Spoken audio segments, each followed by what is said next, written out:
Hey guys, இன்றைக்கி நம்ம எங்கே வந்திருக்கோம்னு பார்த்தீங்கன்னா தேக்கம்பட்டி வந்திருக்கோம். தேக்கம்பட்டியில் ஃபேமஸே இயற்கை விவசாயம் தான். இயற்கை விவசாயத்தில் வல்லுநரான நமது பாப்பம்மாள் அவர்களை பார்க்கலான்னு வந்திருக்கோம். ஓகே, டைம் வேஸ்ட் பண்ண வேணாம், வீட்டுக்குள்ளே போயிடலாம்.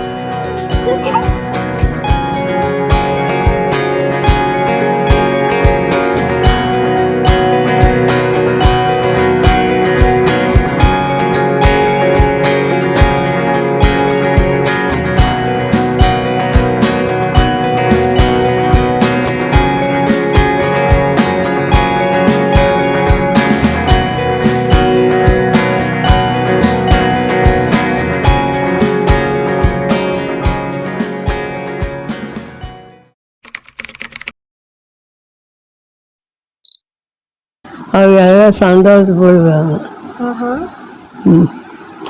பாப்பம்மா ரங்கம்மா ஜானம்மா மூடி நான் பாப்பம்மானே பேர் வைக்கிறேன். அப்போ உங்கள் உண்மையான பேர் என்னங்க பாட்டி? உங்கள் உண்மையான பேர் என்னங்க பாட்டி? ரங்கம்மா. ஓ, ரங்கம்மா தான் உங்கள் உண்மையான பேரா? உங்கள் கூட எத்தனை பேர் பாட்டி பிறந்தாங்க? அப்பெல்லாம் மாசத்தானா யாருக்கும் கல்வாருவாங்க.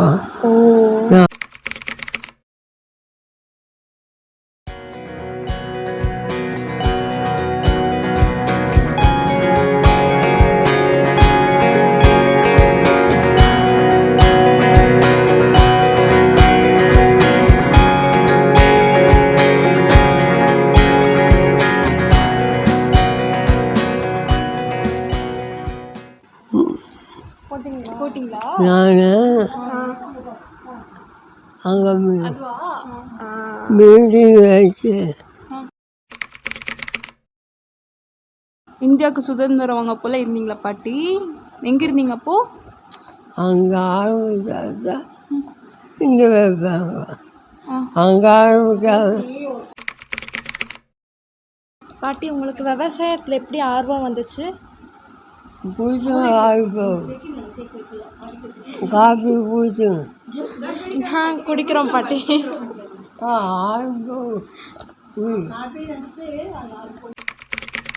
இவ்வளோ நாள் நல்லா தெம்பாக இருக்கிறதுக்கு வந்து என்னெல்லாம் சாப்பிட்டீங்க? எந்த இதில் சாப்பிட்டா தெம்பாக இருப்பாங்க பாட்டி? அப்போல்லாம் களி, கம்மஞ்சோறு, சோளச்சோறு, ராகி, இன்னும் பல தானியம்.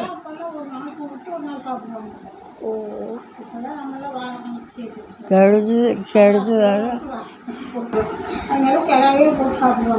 அப்படியே போய் சாப்பிடுவாங்க.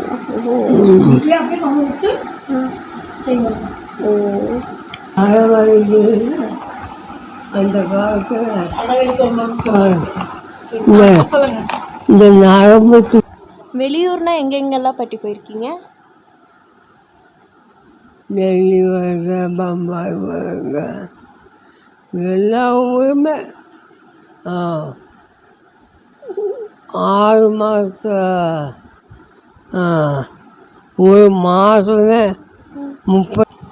பாட்டி, அப்போ இருக்கிற விவசாயத்துக்கும் இப்போ இருக்கிற விவசாயத்துக்கும் என்ன பாட்டி வேறுபாடு இருக்குது? எனக்கு கொஞ்சம் கஷ்டமாக எப்படி அங்கிள், எல்லாருமே வந்து விவசாயம் பண்ணுறாங்க அங்கிள். ஆனால் பாட்டி பண்ண விவசாயம் மட்டும் எப்படி அங்கிள் தனியாக தெரிஞ்சுது? அது எப்படி வந்து இவ்வளோ ஃபேமஸ் ஆச்சு? எல்லாருக்கும் அது எப்படி தனியாக தெரிஞ்சிச்சு? மெயினாக பார்த்தீங்கன்னா நம்ம கோயம்புத்தூர் அக்ரி காலேஜ் இருக்குல்லங்க, அங்கேருந்து வந்து ட்ரைனிங் கொடுப்பாங்க. அப்புறம் அங்கேருந்து மீட்டிங் போகும். அப்புறம் நிறைய விஷயம் அங்கே தான் போய் பழகினாங்க எல்லாங்க. அதனால் வந்து கொஞ்சம் பாடி கொஞ்சம் மீட்டிங் நல்லா பேசுவாங்க. அப்புறம் நிறைய இந்தியா ஃபுல்லாக அவங்க டூர் கூட்டிகிட்டு போயிருக்காங்க. அப்புறம் வந்து நிறைய வந்து நம்ம சென்ட்ரல் மினிஸ்டரில் வந்து ஃபீல்டில் பாட்டு போனாங்க. அப்புறம் அப்படியே கொஞ்சம் பாடி அப்படி ஃபேமஸ் ஆகிட்டாங்க. இப்போ வந்து ஃபார்மிங்கில் வந்து எப்படி நார்மல் ஃபார்மிங், ஆர்கானிக் ஃபார்மிங்னு பிரிக்கிறாங்க. அதில் என்ன ஸ்பெஷலாக யூஸ் பண்ணுறாங்க? அப்படி பார்த்தீங்கன்னா நார்மல் தான். நம்ம ஆர்கானிக்னு வந்து பார்த்திங்கன்னா நம்ம அப்போலாம் வந்து நிலமாக மாடுகள் நிறைய இருந்துச்சு, இல்லை எருவு கிடச்சிது. இப்போ அப்படி கிடையாது. இப்போ வர விதைகள் பூரா ஓன் யூஸ் மாறுது. நம்ம மறுபடியும் விதையை எடுத்து வைக்க முடியாது. அப்போல்லாம் வந்து நம்ம எது இருந்தாலும் நம்ம விதையை எடுத்து வச்சு நம்ம சொந்தமாக நம்மளே மறுபடியும் போடலாம். இப்போ இந்த விதையை எடுத்து வைக்க முடியாது. அதான் சார் இயற்கை விவசாயம் பண்ணுறது பார்த்தீங்கன்னா அப்போல்லாம் வந்து உரமாக இந்த எருவில் நிறைய கிடச்சிது, உரம் கம்மி. இன்றைக்கி வந்து எதுவும் கிடைக்கிறதுல ரேட்டு ஜாஸ்தி. அதை போல் வந்து உரத்துக்கு மருந்து மாறிட்டாங்களா. அப்புறம் தண்ணி பிரச்சனைலாம் இருக்குல்ல அங்கிள், நிறைய தடவை வந்துருக்கோம் தண்ணி பிரச்சனை. அப்போல்லாம் எப்படி அங்கிள் இதெல்லாம் சமாளிச்சிங்க? அப்போவும் எப்படி அதை கரெக்டாக இது பண்ணீங்க? அப்படி பார்த்தீங்கன்னா விவசாயம் வந்து நாங்கள் சிறு தண்ணி தானே போடுறோங்க.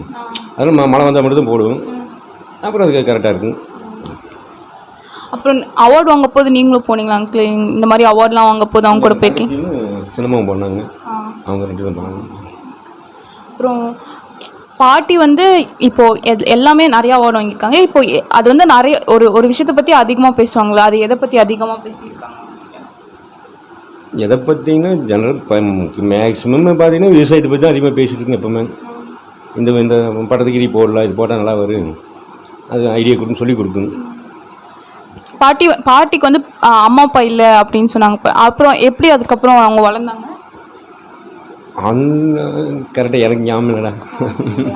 அவ்வளோ தூரம் அங்கேருந்து வந்து எஸ்என்எஸ் காலேஜில் படிக்கிற போன எல்லாத்துக்கும் வாழ்த்துக்கள். எல்லாம் நல்லா படிங்க. நீங்கள் அங்கேருந்து வந்து எங்களுக்கு ரொம்ப சந்தோஷமாக இருக்குது. ஸோ கைஸ், நம்ம வந்து இப்போது பாட்டியை வந்து பார்த்துட்டு வந்துட்டோம்.